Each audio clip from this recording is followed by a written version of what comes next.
E nós, pela graça divina, continuamos o livro A Família em Meio à Tormenta, como a cruz redefine o lar. Se Deus permitir, hoje concluímos, não sobrou muito, do capítulo 7, o casamento e o mistério de Cristo. O casamento e o mistério de Cristo. Vamos reler os versículos destacados neste texto, neste capítulo, perdão. Então, Gênesis 2, 22 a 25, que diz: E a costela que o Senhor Deus tomara ao homem, transformou-a numa mulher e lhe a trouxe. E disse o homem: Esta, afinal, é osso dos meus ossos e carne da minha carne. Chamar-se-á varoa, porquanto do varão foi tomada. Por isso, deixa o homem pai e mãe e se une à sua mulher, tornando-se os dois uma só carne. Ora, um e outro, o homem e sua mulher, estavam nus e não se envergonhavam. Nós também estamos à luz, obviamente, do texto que nós usamos no capítulo anterior, falando ali em Efésios 5 sobre a união de homem e mulher, que na verdade representa a união de Cristo e a igreja. Estamos fazendo uma análise desta comparação que é feita, na verdade, do sentido de existir o casamento, que é para ser uma imagem de Cristo e a salvação, ou seja, funciona como um espelho do Evangelho, ou como nós vimos, um folheto do Evangelho. Na primeira aula que nós falamos sobre isso, consegui resumir em um slide só. Falamos sobre o casamento cada vez mais em declínio, por causa de uma busca pelo ideal, de uma forma romantizada, de uma forma dramática, mas simplesmente uma forma de egoísmo, as pessoas querendo servir a si mesmo com o casamento, e por isso ele está em declínio. Nós falamos sobre a comparação que nós temos, então, entre salvação e o casamento. Então, a nossa fé na salvação que nós temos em Cristo Jesus, na forma com que a Bíblia traz essa salvação, e como isso também reflete coisas no casamento. Na verdade, como o casamento reflete aspectos da salvação. Quais os dois principais que nós citamos?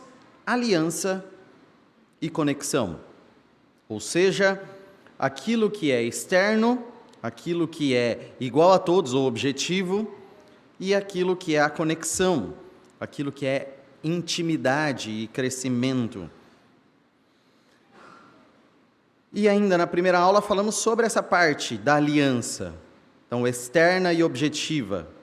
A aliança sendo algo que excede a nossa subjetividade, a nossa escolha particular, não. Estamos falando de algo que é igual para todos, externo. E nós falamos de 3 aspectos. Primeiro, essa aliança até a morte, precisa entender que enquanto o divórcio for uma possibilidade, haverá alguém buscando essa possibilidade, forçando essa possibilidade. Então é algo a ser encarado até a morte. De uma forma que nós não podemos simplesmente nos amarrar nessa aliança, ou nos votos de casamento, na cerimônia, nessa aliança que está sendo feita, apenas algo que está se sentindo na hora, não. É algo que vai atravessar qualquer coisa que venha a acontecer. Ou seja, independente do que virá, estamos juntos. E a igreja como testemunha da aliança. A igreja não é apenas alguém assistindo a um espetáculo do casamento como convidados, mas são chamados todos como testemunhas de uma aliança feita com Deus. Então, ativos nessa aliança. Falamos disso, e a necessidade de tudo isso ser entendido em prol do casamento e da aliança que está sendo feita ali. Depois, agora já indo para a última aula, semana passada, falamos sobre conexão. Então, a outra parte, se tem a parte da aliança, que é igual para todos, poderia ser o mesmo voto para todos, por muito tempo é o mesmo voto para todos, lembra? Vai amar na saúde, na doença, na pobreza e na riqueza, na alegria e na tristeza, até que a morte os separe. Porque é externo, é algo que todos estão testemunhando, independente do que passe, estaremos juntos. Agora tem uma parte interna que vai depender de cada casal, vai ser diferente em cada um, por isso ela é subjetiva. Lembra, não existe só uma resposta certa, mas existe, obviamente, um parâmetro de certo e errado. E ela é interna, então. Em Cristo, essa parte é a santificação. Então, se nós entendemos que a aliança representa a adoção, a redenção pelo sangue que é feita, a conversão do salvo, mas agora nós vemos a santificação, o crescer na graça.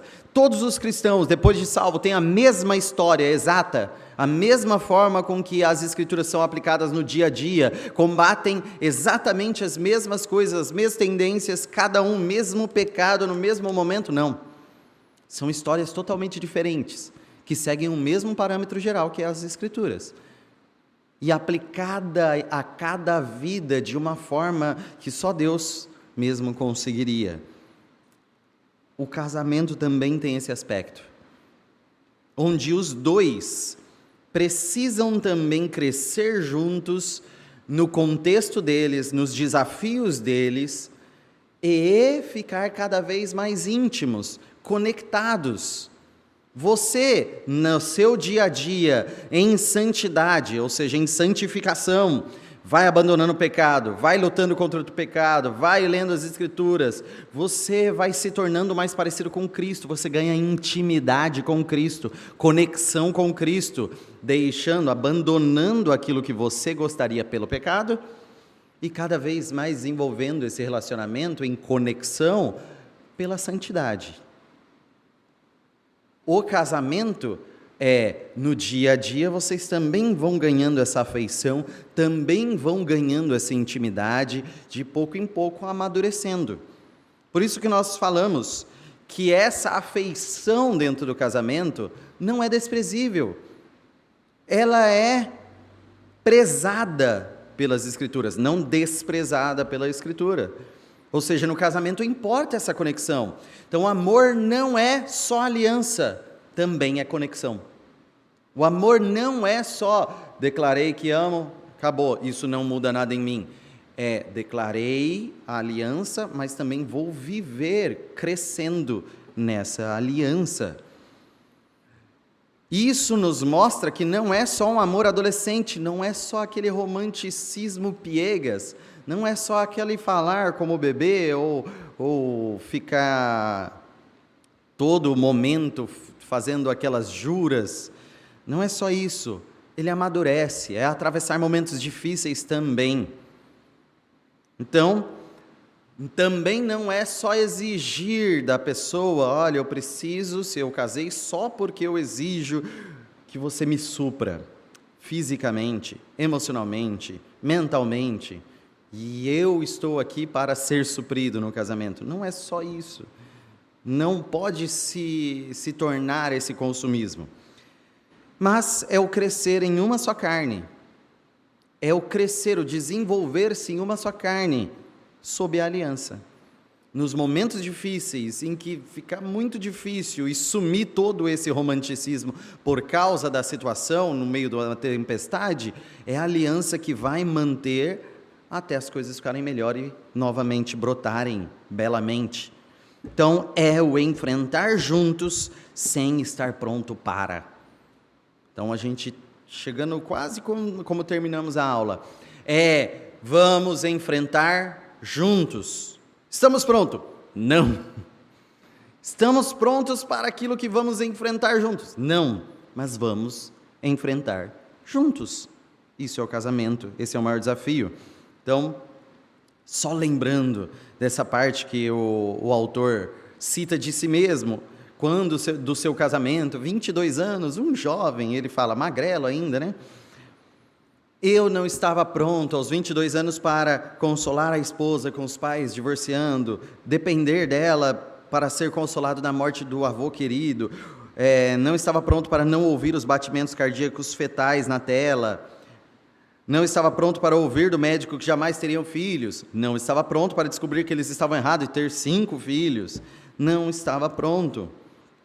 Na verdade, quando ele olha para o rapaz de 22 anos ali, que não fazia ideia do que viria, todo apaixonado, querendo casar e tendo a lua de mel frustrada, ele fala, nem tem como eu chamar de eu, porque depois de tudo que aconteceu e que vivi, parece que eu não sou mais a mesma pessoa. E essa pessoa só existe junto, no casamento, ou seja, se desenvolveu dentro do casamento. Então esse eu nem existia.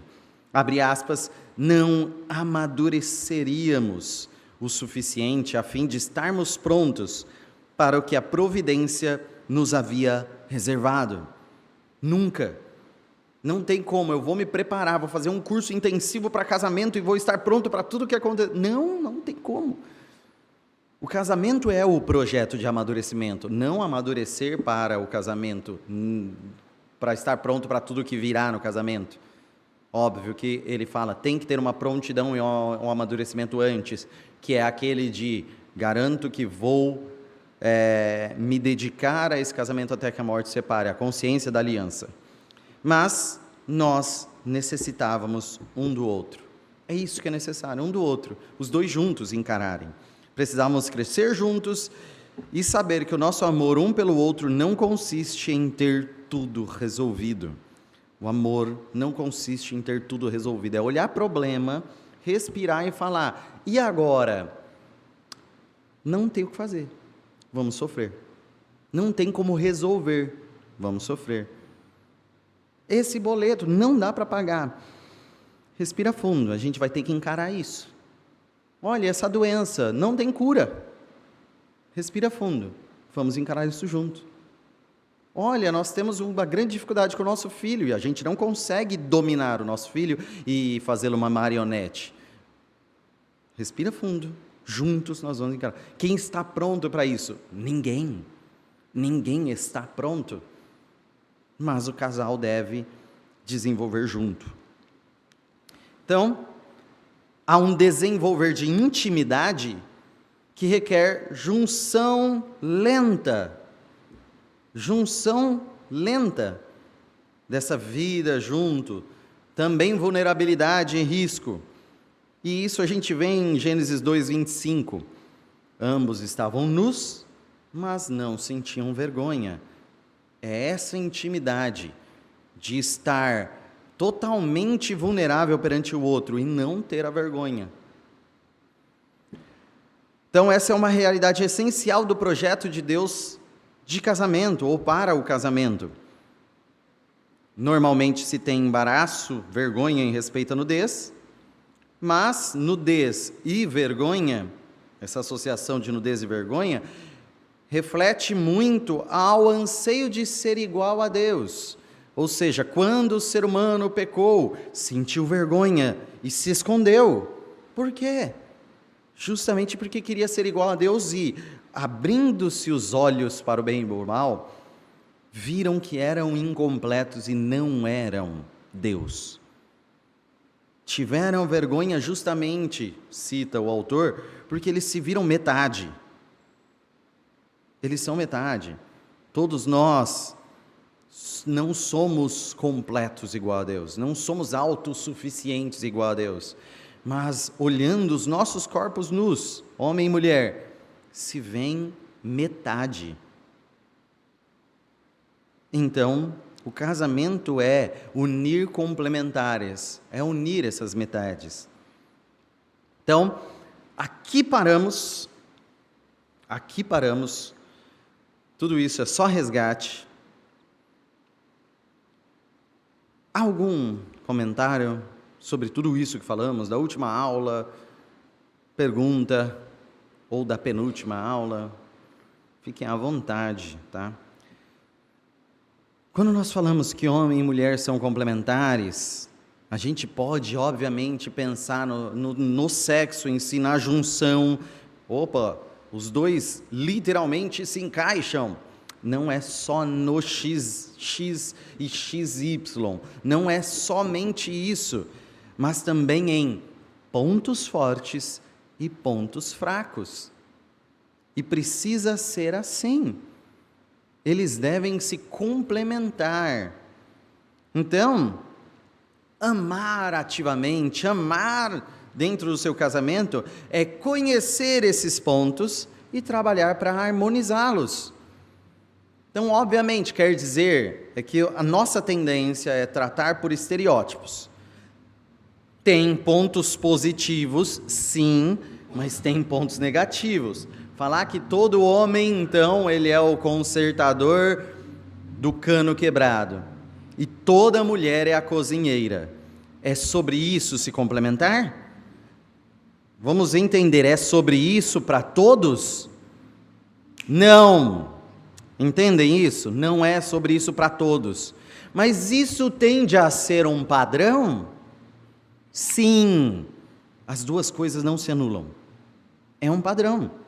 O homem fisicamente tende a ser o quê? Mais forte, tende a ser o provedor e sustentador, e isso vai dar características para ele, que obviamente vai dar um estereótipo para todos, sem problema. Exigido então de todos que todos eles sejam hábeis para caçar? Nós falamos sobre isso? Não. Senão você vai ficar definindo qual é o homem ideal e vai ficar buscando o homem ideal. Mesma coisa mulher. Quer dizer, então, que a mulher ela tem uma sensibilidade maior para criar filhos no padrão das mulheres? Sim. Quer dizer que todas são sempre melhores para cuidar de filhos que os homens? Não.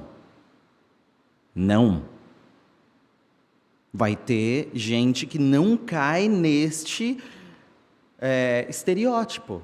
Precisamos entender isso. Isso não anula que existe o estereótipo, e o normal e o natural é o estereótipo, mas não deve ser o ideal de todo mundo e cobrar igualmente todo mundo. Vai ter gente que foge do padrão. Vai ter o homem Esaú lá, peludo, que caça e arranca com os dentes. Vai ter o Jacó, que vai habitar em tendas. Vai ter. E qual é o errado por si mesmo? Errado é pecar. Errado é ir contra as Escrituras. Não necessariamente contra os estereótipos. Não se esqueçam disso. Por favor. Então, por isso é esse o motivo que essa intimidade não é externa, não é objetiva. Senão a intimidade também seria objetiva. O que é isso? Vamos falar, lembra, o objetivo é igual para todos, todo mundo assina lá a mesma coisa. Então, a intimidade, o casal vai crescer em conexão à medida que for igual a todos os outros casais, certo? Certo? Quero ouvir, certo? Não. Todo mundo confuso, né? À medida que todo casal for idêntico? Não. À medida que, conhecendo as particularidades um do outro, harmonizar pontos fortes e pontos fracos. Por isso que essa conexão é subjetiva.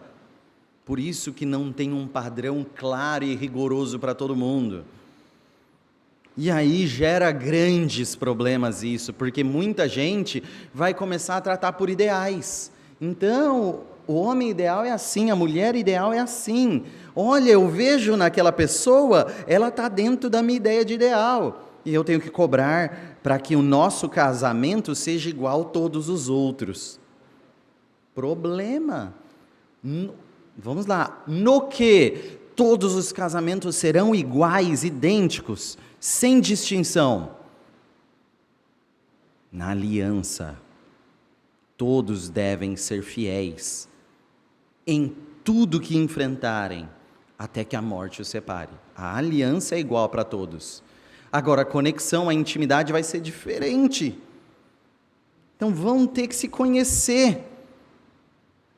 Então, se esperamos noivos, padrão, e noivas, padrão, não precisaríamos descobrir como harmonizar.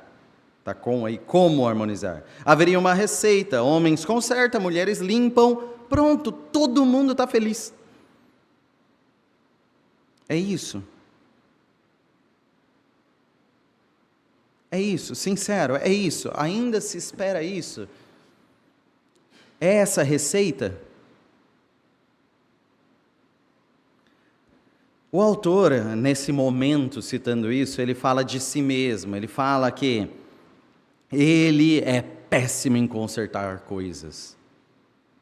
Ele, se precisar ir lá e consertar alguma coisa, arrumar o jardim, quebrou uma porta, ele é péssimo. O autor fala isso. Um homem falar um negócio desse pode ser vexatório, tá? Ele fala, eu sou péssimo para isso. O que ele é bom, então?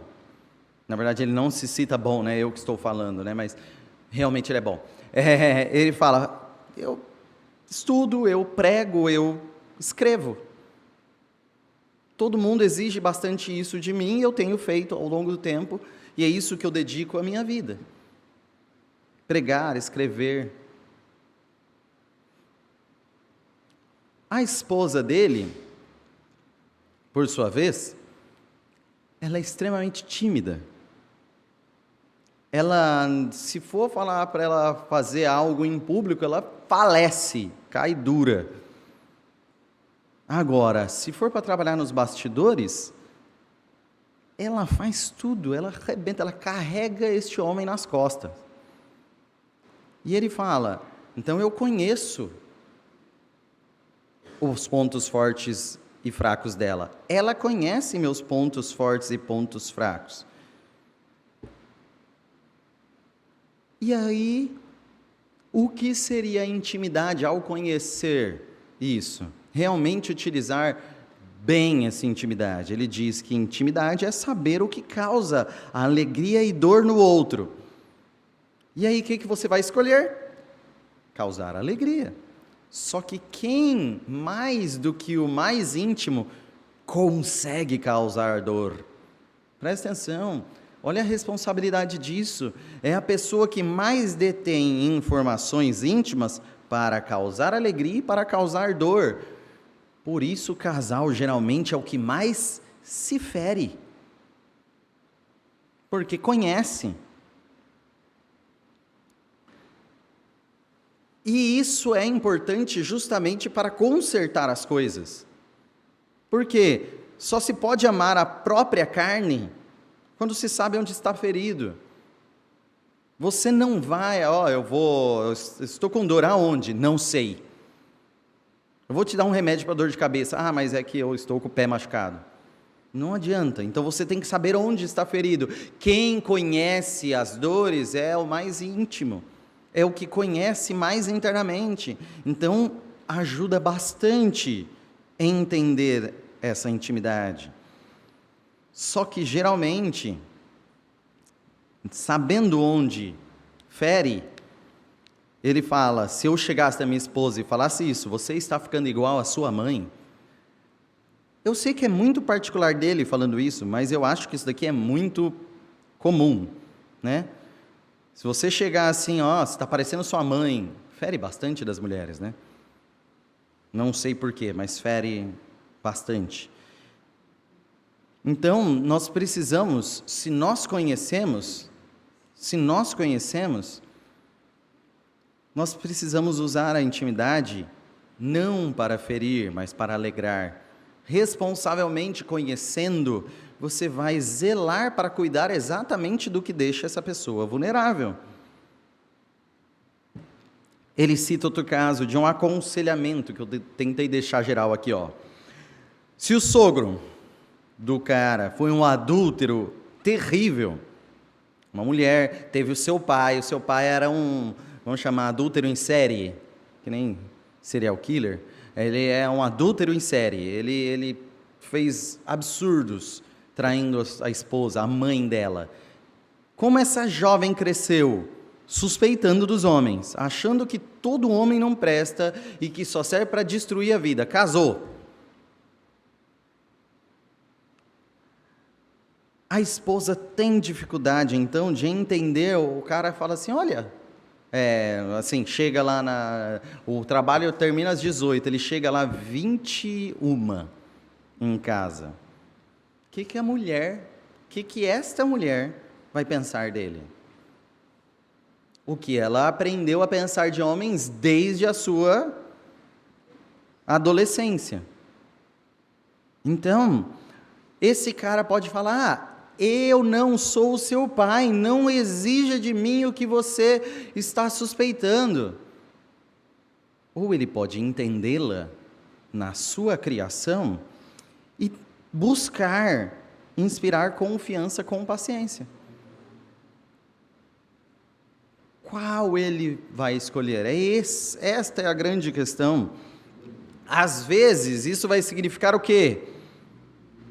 Olha, eu vou atrasar. Liga. Mas aí toda vez é a sua esposa, é particular dela. Então faça, para realmente amar a sua esposa. E seria muito mais fácil, diz o autor, ele falar para ela assim, a esposa do meu colega do trabalho, ela não ficou alarmada, eles não tiveram crise porque ele atrasou no trabalho, eles não tiveram problema, só aqui em casa que tem isso, só aqui em casa que tem problema, ele lá, tá vendo, a esposa dele nem liga que ele chega 3 horas depois, a mim, meia hora depois, é um sermão de meia hora, para completar 1 hora. Mas, se ele ficar apontando para outra esposa do colega lá, ele está amando a sombra de uma esposa, não a mulher que ele tem de fato. Ele está amando outra, não a esposa dele. Então, para amar verdadeiramente a esposa dele, ele precisa entender o que é particular da esposa dele e saber lidar com isso. Esse é o grande desafio da intimidade. É entender pontos fortes e fracos, lutarem juntos para harmonizá-los. Então fica um momento agora de reflexão. O que você tem que fazer para amar de fato o seu cônjuge? Não o ideal de cônjuge que você imagina.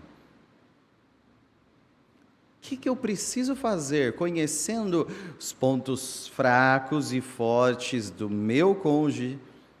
O que eu preciso fazer para amar ele de fato, e não o ideal que eu tenho?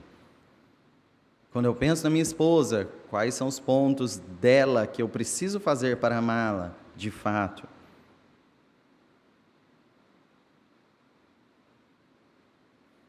Este é o meu desafio, este é o desafio de vocês, esse é o desafio de todos os casais. Então, tem características que não estão nesse gabarito de pessoa perfeita, dentro da minha cabeça, às vezes, na verdade, o que eu penso de perfeito pode ser bem quebrado também. Mas o que eu preciso fazer para amar a pessoa com que eu sou casado, de fato, não o ideal que eu tenho dessa pessoa? Algum comentário? Jales já está chorando ali.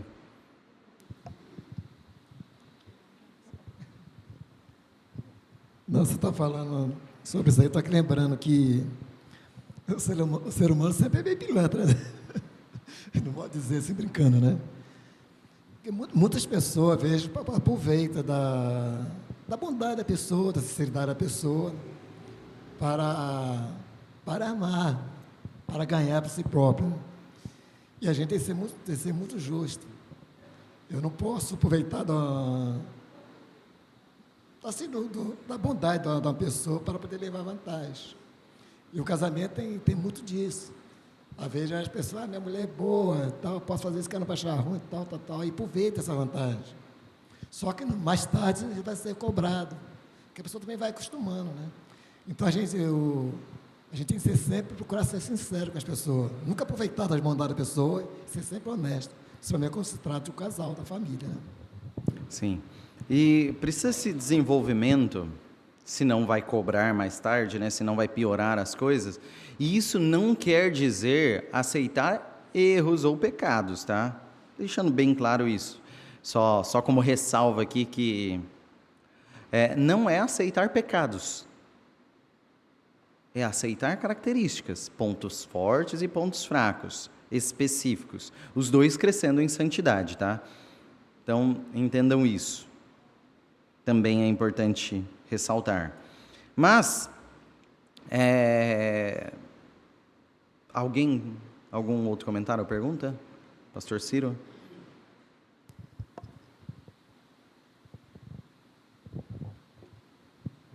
Eu quero comentar a questão de se complementar um ao outro, né? Que eu vejo uma coisa muito interessante aí, quando nós lembramos da cruz de Cristo. A cruz, ela aponta para Deus e aponta para o próximo. E assim, quando você estava dissertando aí, eu entendi dessa maneira. Nós, como casal, um se complementa no outro, né? Horizontal. E os dois também são metades e se complementam em Deus. Então, é o horizontal e o vertical. Nós precisamos do horizontal se complementar um com o outro, mas não pode parar por aí. Nós precisamos do vertical se complementar, o casal com Deus, e aí fecha tudo. É interessante entender que o casal precisa de um do outro, mas os dois precisam de Deus para as coisas funcionarem. Sim. E precisar um do outro vai se desenvolver, vai amadurecer na forma que a gente entender quem é essa pessoa real, com seus problemas, seus medos, suas forças, suas habilidades, e os dois harmonizar, os dois se potencializarem, se complementarem. Este é o ponto do conhecimento, e é isso que vai deixar que não exista uma só receita simples de passo a passo para todo o casal, porque vai depender de pessoas reais se relacionando. Então, qual é o nosso desafio? Fique ainda à vontade, caso queiram interromper. Mas precisamos lutar por uma genuína conexão nas áreas sexual, emocional e espiritual, contra os obstáculos de cada uma delas. Então, todas elas têm problemas. Tem gente que vai ter mais problema na intimidade sexual. Tem gente que vai ter mais problema na intimidade emocional. Tem gente que vai ter mais problema na intimidade espiritual. Ele cita, tem gente que não vai conseguir ter iniciativa sexual dentro do casamento. E isso vai gerar dificuldades para o casal nesse desenvolvimento. Tem gente que vai ter muita dificuldade de se expressar dentro do casamento emocionalmente. Nunca vai passar 50 anos sem falar o que sente. Vai ter gente que tem essa dificuldade. E isso é um problema. Isso eu não estou falando que então precisamos entender que não, é um problema se não desenvolver a intimidade sexual, é um problema se não desenvolver a intimidade emocional, é um problema, e também é um problema se não desenvolver a intimidade espiritual.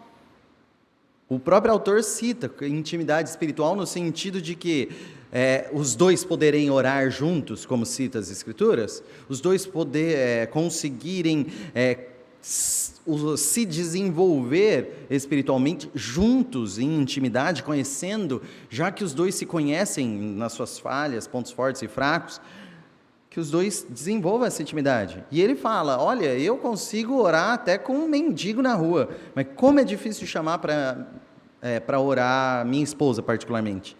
O autor diz, por quê? Porque um mendigo na rua me vê como o pastor que vai lá visitar.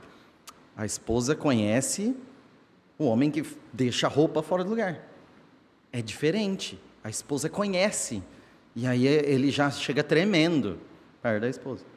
Então é mais difícil, mas são 3 vertentes diferentes aqui, que todas têm seus obstáculos, mas precisamos aumentar uma genuína conexão aí, desenvolver essa genuína conexão em todas elas.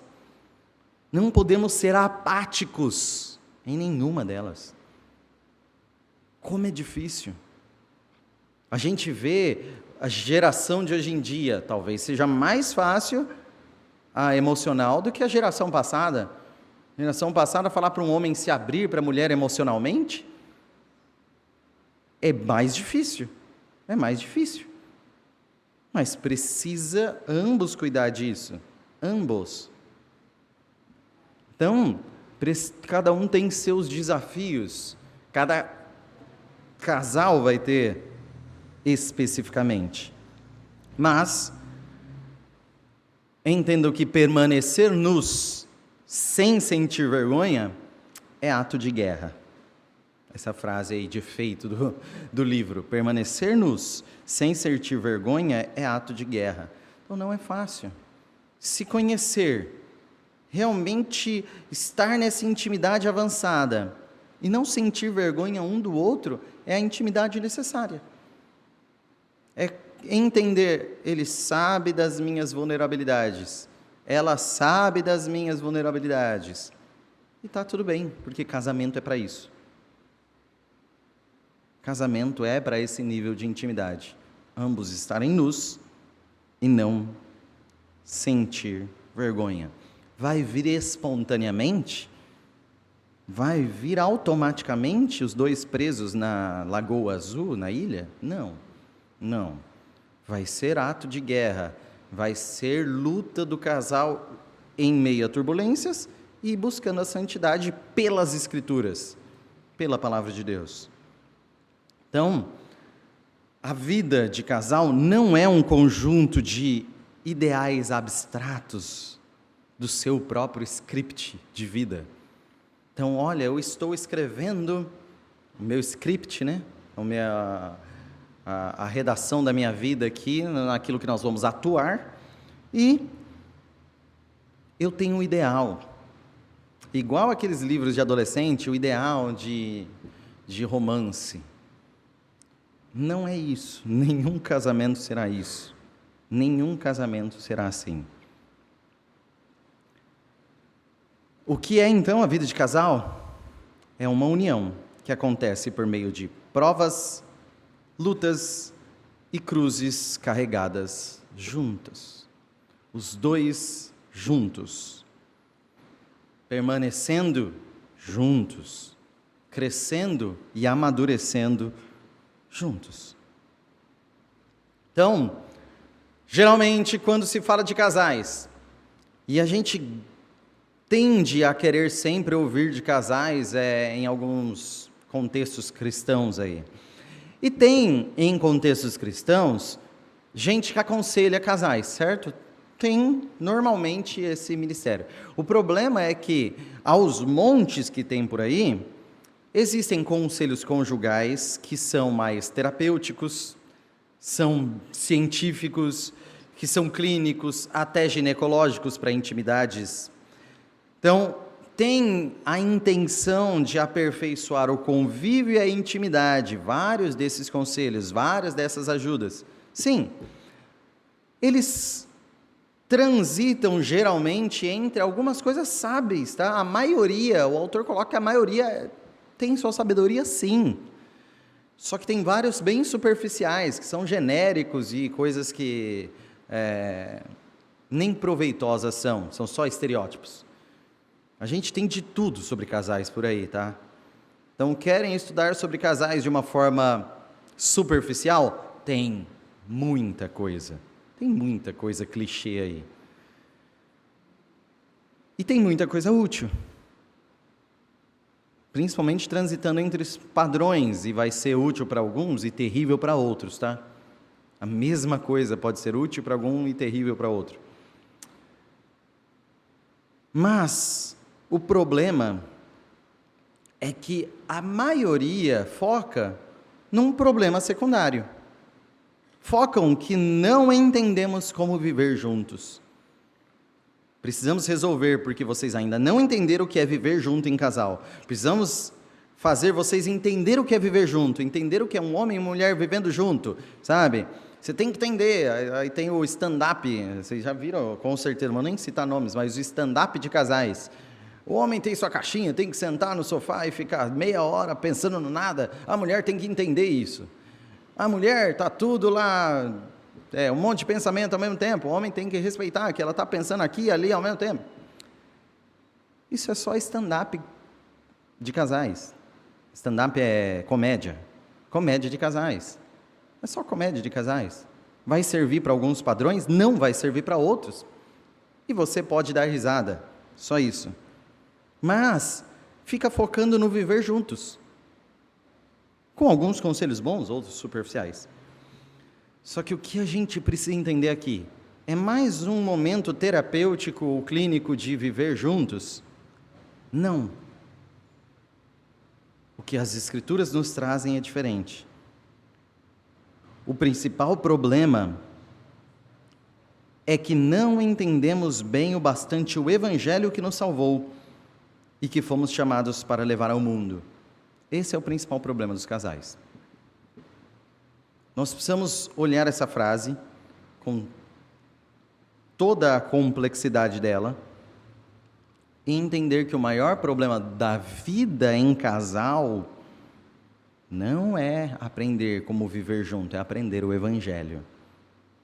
Que se não entender o Evangelho, estará andando cegamente, acertando sem querer, errando sem querer e caminhando vendados. Caminhando vendados. Realmente, viver em casal de uma forma que Deus projetou é somente entendendo o Evangelho. Você precisa entender o Evangelho precisa ser impactante na sua vida, você tem que entender a salvação em Cristo, você tem que entender Cristo, você tem que entender as Escrituras, e elas vão fazer sentido no seu casamento.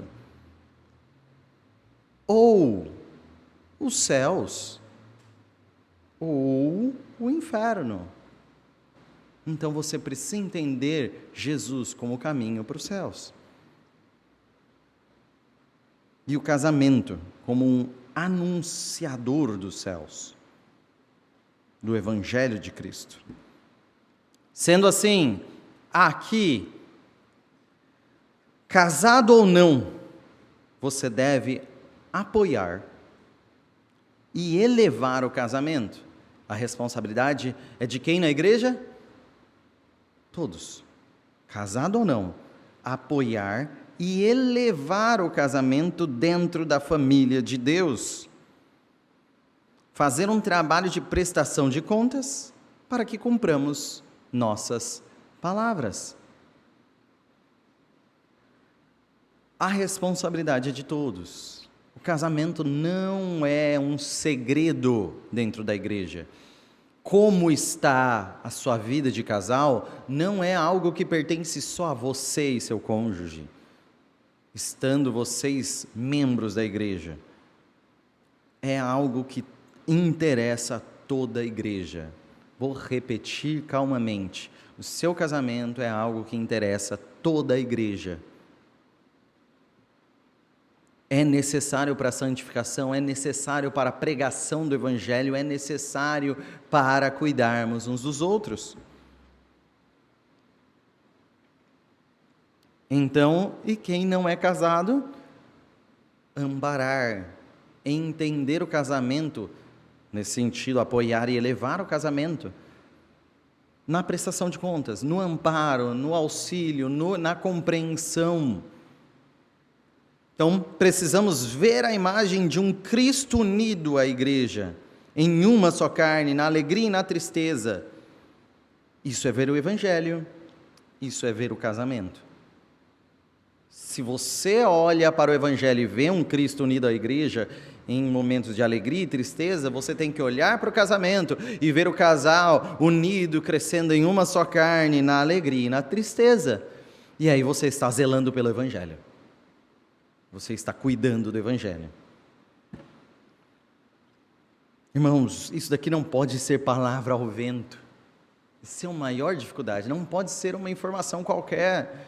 Isso aqui tem que ser trazido para mim. Eu preciso pensar, olha, meu casamento, eu e a Ana casados, nós não devemos só a nós mesmos, mas nós devemos às testemunhas, nós devemos à igreja, nós devemos depender, nós devemos conversar. Se nós tivermos dificuldades, nós precisamos conseguir apoio aqui dentro. Nós precisamos buscar de uma forma madura, um aconselhamento, uma ajuda uns aos outros, mas eu não posso esconder, eu não posso trazer para um âmbito pessoal e secreto meu casamento, piorando as coisas, prejudicando a igreja, destruindo a imagem do Evangelho, até chegar ao ponto que eu chego com a informação, gente, não deu mais, a gente separou. Nisso você está apontando que a igreja toda falhou, nisso você vai começar a fazer o quê? O que geralmente acontece quando chega nisso? Vai chegar e falar, ninguém me ajudou, ninguém procurou a gente, ninguém visitou. Por quê? Se escondeu ao máximo, não participou do que é ser igreja por excelência, e aí, depois só fala, a culpa é dos outros. Todos nós, juntos, precisamos lutar por isso. Primeiro, criando o ambiente necessário. Criando ambiente, não ambiente de, obviamente, fofoca, ou ambiente de acusação e julgamento, mas um ambiente de que a igreja zele pelos casamentos, a ponto que eles apontem para o Evangelho. Ou seja, que a igreja ame Cristo e a igreja, como um todo. Então, você particularmente,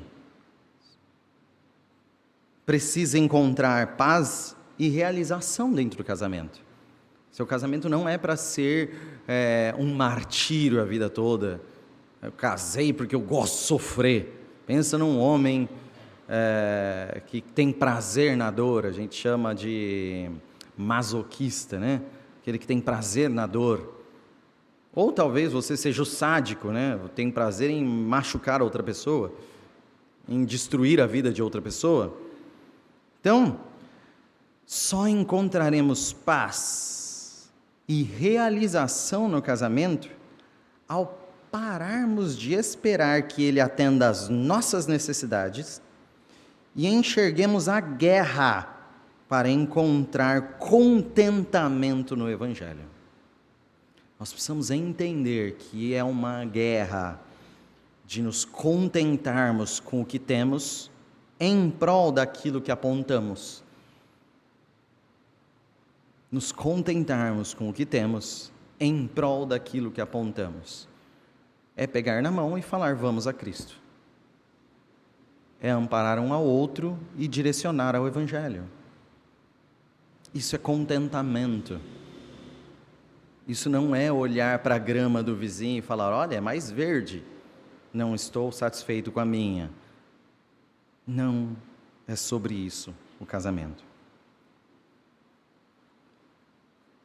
Para finalizar, então, Gênesis 2, 22 a 25, espero que o capítulo tenha nos ajudado a aprofundar o entendimento destes versículos, nessa aliança e intimidade, deste casamento aqui arranjado por Deus, né?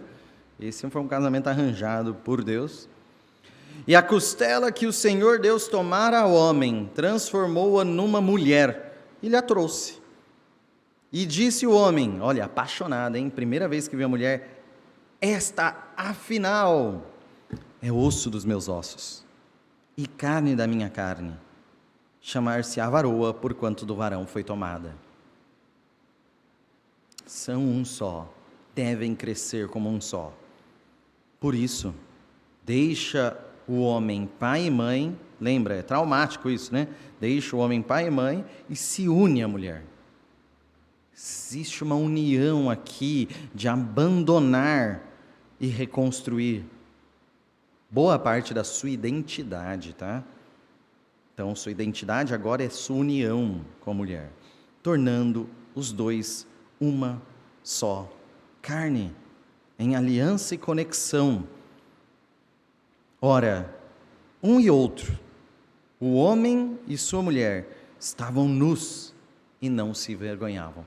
Sabendo dessa vulnerabilidade, dessa complementaridade, e não tendo vergonha de ser parte, não tendo vergonha de ser dependente, de ser insuficiente. Então, se entregando e recebendo uma entrega, e ambos caminhando junto a Deus. Esse é o nosso desafio em casamento. Então, vamos tentar relembrar e aplicar de uma forma simples. Obviamente, não retrata tudo que falamos, mas tentar resgatar e aplicar algo sobre os nossos anseios. Lembram que quando a gente falou, vamos falar sobre família, quais são os principais anseios? O pessoal falou, busca para ter uma família unida na igreja. Eu queria ter minha família na igreja. Quando eu quero ouvir sobre família, é a luta por tê-la na igreja unida, todo mundo aqui feliz, cantando no tom. Mostre o valor da aliança e da conexão. O que o capítulo agrega nesse tema é que mostre o valor da aliança, o valor da fidelidade até a morte. Mostre o valor da conexão, o valor de crescer em intimidade, evidenciando a importância da regeneração e da santificação. Ou seja, o casamento é um instrumento, é ferramenta para você. Está vendo como é o casamento? Muito mais completa é a salvação. Então, precisa dessa aliança com Deus, precisa de uma santificação, e a ponte para a sua família que estar na igreja é isso, trabalhar nisso, na aliança e na conexão, na nossa união com Cristo. É evangelístico e também vai servir para um dos outros anseios que nós vamos tratar. Agora, e restauração e perdão entre casal, entre família? Lute por contentamento, sacrificando os seus ideais por amor, amar a pessoa que você conhece. Ela traz dificuldades, ela tem uma intimidade que conhece os seus pontos fracos, ela vai te ferir. Agora, se você se contentar, através do Evangelho você consegue perdoar. Apontando para Cristo, você vai entender a necessidade disso, e encarando a necessidade de vocês dois crescerem juntos, atravessando até as dificuldades que estão atravessando, vocês vão lutar por perdão e restauração. Então, basicamente repete-se a ideia na conduta perante os familiares não cristãos. E como nós seremos perante os não cristãos? É muito difícil lidar com eles. Que o seu casamento seja o panfleto do Evangelho. Só que aí você vai ter que entender a teologia do casamento. A teologia do casamento. Se você não entender para que serve o casamento, se você não entender o que ele espelha, você não entendeu o Evangelho. Então você precisa apontar para Cristo a partir do seu casamento. Você precisa refletir Cristo a partir do seu casamento. Intencionalmente. Olha, você tem uma ferramenta. Se você fala da aliança, olha, vocês estão há 50 anos juntos. O que é isso? Um gancho para o Evangelho. Nós entendemos, porque a gente representa a união de Cristo. Olha, parece crente. Oh, vocês, é tão legal como vocês se tratam. Uma pessoa não crente, é tão legal como vocês se tratam, olha que lindo. Isso, é porque a gente tem que desenvolver, né, esse convívio, essa intimidade, porque a gente representa o quanto a igreja busca a intimidade com Cristo, a santidade em Cristo. Você vai estar sempre pregando através do seu casamento. Então, e o convívio e comunicação? Último tópico, convívio e comunicação em família. Você vai ter que buscar amar a sua família real e não inventar uma família ideal. Não inventar uma família ideal. Você vai precisar lutar por contentamento, mas também por santificação. Então, bom, essas são as dificuldades que nós temos. Nós precisamos lutar por santificação juntos. Então, em meio a essas dificuldades que eu estou agora tendo no meu casamento, como nós vamos buscar santidade juntos? Como aumentar essa intimidade espiritual? Como nós dois vamos orar juntos, ler juntos, pensar ou estar na igreja juntos? Isso vai mudar o convívio e a comunicação na família. Eu tenho as minhas dificuldades, como que eu vou aplicar a santificação dentro da realidade que eu vivo, não do ideal, não resmungando porque eu não tenho o ideal, mas lutando dentro do real para mostrar Cristo ao mundo. Mostrar Cristo ao mundo. Fim, então, deste capítulo. Últimas falas sobre esse tema, perguntas ou comentários, fiquem à vontade por 2 minutos e meio.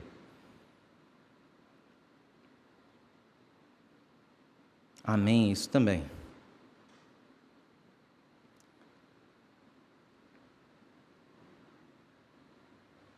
Então vamos nos